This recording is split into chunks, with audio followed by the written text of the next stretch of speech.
Hello guys, welcome to our YouTube channel. आज की इस वीडियो में हम बात करने वाले हैं आप किस तरह से पार्टी के लिए ऑनलाइन एप्लीकेशन कर सकते हैं उसके बारे में। तो सबसे पहले आपको आना है इस लिंक पे। फिर आपको यहाँ पे ये दिखेंगे, यहाँ पे बहुत सारे ऑप्शंस। यहाँ पे बार्टी, TRTS, सारथी, आप यहीं से बाकी सभी के लिए अभी ऑनलाइन एप्लीकेशन कर सकते हैं। फिर आपको यहाँ पे ऑनलाइन एप्लीकेशन बार्टी पे क्लिक कर देना है।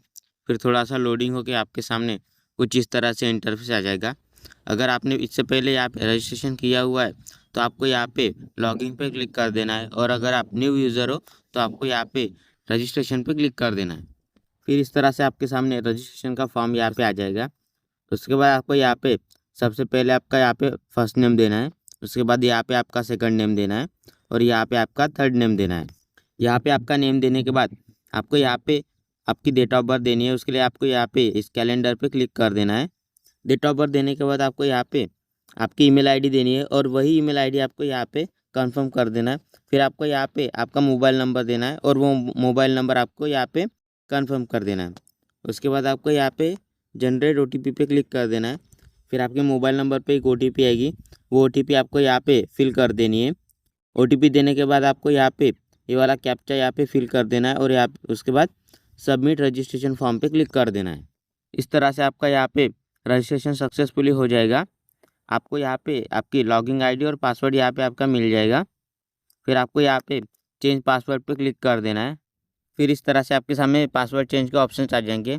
सबसे पहले आपको यहाँ पे आपका ओल्ड पासवर्ड देना है। उसके बाद आपको यहाँ पे आपका न्यू पासवर्ड बनाना है, और वही पासवर्ड आपको यहाँ पे कंफर्म कर देना है। ये पासवर्ड देने के बाद आपको यहाँ पे चेंज पासवर्ड पे क्लिक कर देना है। फिर इस तरह से आपके सामने पासवर्ड चेंज सक्सेसफुली का यहाँ पे मैसेज आ जाएगा। फिर आप फिर से लॉगिन के पेज पे आ जाएंगे। उसके बाद आपको यहाँ पे आपकी ईमेल आईडी और यहाँ पे आपका पासवर्ड देके साइन इन कर लेना है। फिर इस तरह से आपके सामने आपका बार्टी का एप्लीकेशन फॉर्म यहाँ पे आ जाएगा, और यहाँ से आपको आपके एप्लीकेशन फॉर्म की शुरुआत कर देनी है। सबसे पहले आपको यहाँ पे आपने जो रजिस्ट्रेशन करते हुए आपकी कुछ बेसिक इन्फॉर्मेशन दी थी, वो इन्फॉर्मेशन यहाँ पे आ जाएगी। फिर आपको यहाँ पे आपका फादर नेम देना है। फादर नेम देने के बाद आपको यहाँ पे आपका मदर नेम देना है। मदर नेम देने के बाद आपको यहाँ से आपकी नेशनलिटी सिलेक्ट कर देनी है, और यहाँ से आपको आपका आधार नंबर देना है, और उसके बाद आपको यहाँ पे आपका जेंडर देना है। जेंडर देने के बाद आपको यहाँ पे आपका मैरिटल स्टेटस देना है, आप मैरिड हो या अनमैरिड हो। तो उसके नीचे आपको यहाँ पे पूछ रहा है कि आपके नाम में कोई चेंजेस है क्या। अगर आपके नाम में कोई चेंजेस होगा तो आपको यहाँ पे यस पे क्लिक कर देना है, और यहाँ पे आपको आपका जो नाम में चेंज है वो देना है। अगर आपके नाम में कोई चेंजेस नहीं है तो आपको यहाँ पे बस नो पे क्लिक कर देना है। फिर उसके नीचे आपको यहाँ पे आपकी कुछ एडवांस डिटेल्स देनी है। सबसे पहले आपको यहाँ से नेम ऑफ इंस्टीट्यूट सिलेक्ट कर देना है। उसके बाद आपको यहाँ पे नेम ऑफ द स्कीम, आप जिस स्कीम के लिए यहाँ पे अप्लाई करना चाहते हैं वो स्कीम यहाँ से सिलेक्ट कर देनी है। यहाँ पे आपको बहुत से ऑप्शंस मिलेंगे, UPSC, MPSC, IBPS, पुलिस, या फिर स्टाफ सिलेक्शन कमीशन, SSC, या फिर मिलिट्री एंड पैरामिलिट्री ट्रेनिंग। आप यहाँ पे जिस ऑप्शन के लिए अप्लाई करना चाहते हैं वो ऑप्शन यहाँ से सिलेक्ट कर देना है।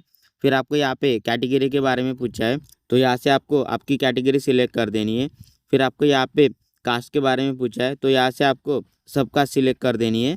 फिर आपको यहाँ पे पूछ रहे हैं कि आपके पास कास्ट सर्टिफिकेट है क्या, तो आपको यहाँ से यस का ऑप्शन सिलेक्ट कर देना है, और यहाँ पे आपको आपका कास्ट सर्टिफिकेट का नंबर देना है। फिर आपको यहाँ पे पूछ रहे हैं कि आपकी वो कास्ट सर्टिफिकेट किस अथॉरिटी ने इशू की है, तो यहाँ से आपको आपकी कास्ट सर्टिफिकेट जिस अथॉरिटी ने इशू की होगी वो यहाँ से सिलेक्ट कर देनी है।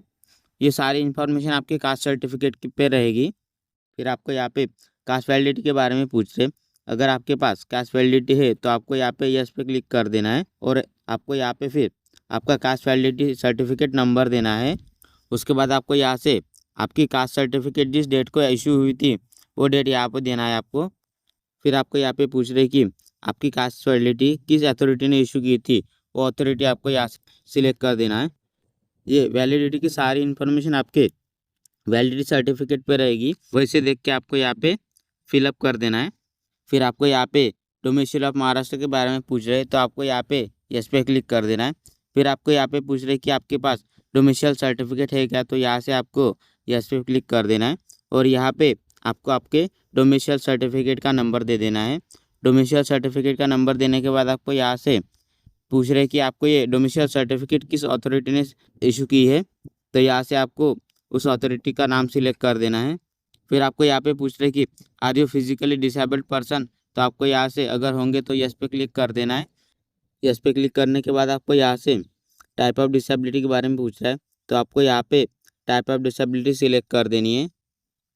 उसके बाद आपको यहाँ से परसेंटेज ऑफ डिसेबिलिटी पूछ रहा है, तो आपके परसेंटेज अगर 40% से ज़्यादा है तो आपको 40% ऑफ अबव सिलेक्ट कर देना है, और कम है तो यहाँ पे 40% ऑफ बिलो सिलेक्ट कर देना है। फिर आपको यहाँ पे पूछ रहा है कि will you required a scribe, तो आपको यहाँ पे यस या फिर नो का ऑप्शन सिलेक्ट कर देना है। फिर आपको यहाँ पे पूछ रहा है कि आपको एग्जाम के लिए एक्स्ट्रा टाइम चाहिएगा, तो आपको अगर एक्स्ट्रा टाइम चाहिएगा तो यहाँ से आपको यस पे क्लिक कर देना है, और नहीं चाहिए तो आपको यहाँ पे नो पे क्लिक कर देना। और अगर आप किसी हैंडीकैप में नहीं आते तो आपको यहाँ पे बस नो पे क्लिक कर देना है। फिर आपको यहाँ पे ऑर्फन चाइल्ड के बारे में पूछ रहा है, मतलब कि अनाथ के बारे में। अगर आप अनाथ है तो आपको यहाँ पे यस पे क्लिक कर देना है। फिर आपको यहाँ पे ऑर्फन टाइप सिलेक्ट कर देना है, और यहाँ से फिर आपको यहाँ पे पूछ रहा है कि आपके पास ऑर्फन सर्टिफिकेट है क्या। अगर होगा तो आपको यहाँ पे यस पे क्लिक कर देना है, और सर्टिफिकेट नहीं है तो बस नो पे क्लिक कर देना है। और अगर आप किसी ऑर्फन चाइल्ड में नहीं आते तो आपको यहाँ पे बस नो पे क्लिक कर देना है।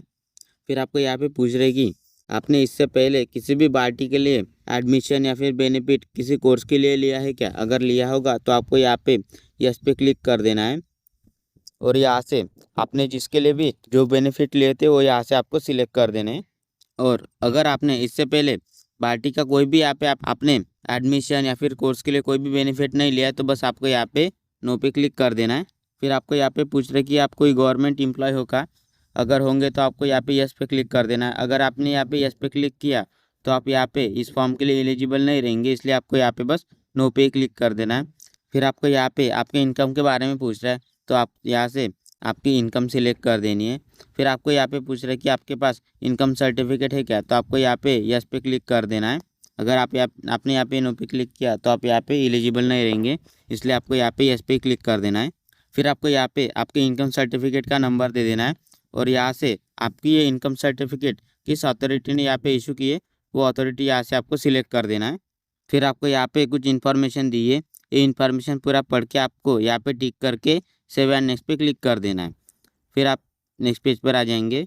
सबसे पहले आपको यहाँ पे आपकी कॉन्टैक्ट डिटेल्स देनी है। यहाँ पे आपका मोबाइल नंबर पहले से आ जाएगा, आपको यहाँ पे आपका अल्टरनेट मोबाइल नंबर देना है, और अल्टरनेट मोबाइल नंबर देने के बाद यहाँ पे आपकी ईमेल आईडी भी पहले से ही आ जाएगी। फिर आपको यहाँ पे आपका करस्पॉन्डेंस एड्रेस देना है।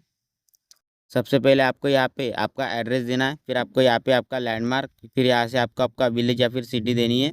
उसके बाद आपको यहाँ से आपका स्टेट सिलेक्ट कर देना है, फिर यहाँ से आपको आपका डिस्ट्रिक्ट सिलेक्ट कर देना है। उसके बाद आपको यहाँ से आपका तालुका या ब्लॉक सिलेक्ट कर देना है,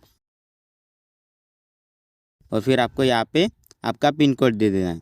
और आपका परमानेंट एड्रेस और करस्पॉन्डेंस एड्रेस सेम है तो आपको यहाँ पे इस बॉक्स पे क्लिक कर देना है, और अगर डिफरेंट है तो आपको यहाँ पे परमानेंट एड्रेस में उसे टाइप कर देना है। फिर आपको यहाँ पे नीचे में एग्ज़ाम सिटी सिलेक्ट कर देनी है। यहाँ पे आपको 5 एग्ज़ाम सिटी सिलेक्ट कर देनी है। आप जहाँ पे भी आप अपना एग्ज़ाम देना चाहते हैं वो यहाँ पे आपके 5 सेंटर यहाँ पे सिलेक्ट कर देने हैं। 5 सेंटर यहाँ पे सिलेक्ट करने के बाद आपको यहाँ पे सेव एंड नेक्स्ट पे क्लिक करके नेक्स्ट पेज पर आ जाना है। इस पेज में आपको आपके एजुकेशन की डिटेल्स देनी है। सबसे पहले आपको यहाँ पे आपके 10th की इन्फॉर्मेशन देनी है। उसके लिए आपको यहाँ से स्ट्रीम में से आपका general, vocational, national open school, state open school, इनमें से जो कुछ भी वो सिलेक्ट कर देना है। और अगर यहाँ पे आपका नाम नहीं दिया है तो आपको यहाँ पे अदर वाला ऑप्शन सिलेक्ट करके यहाँ पे आपको टाइप कर देना है। फिर आपको यहाँ से आपका पासिंग ईयर, जब आप 10th पास हुए थे वो ईयर सिलेक्ट कर देना है।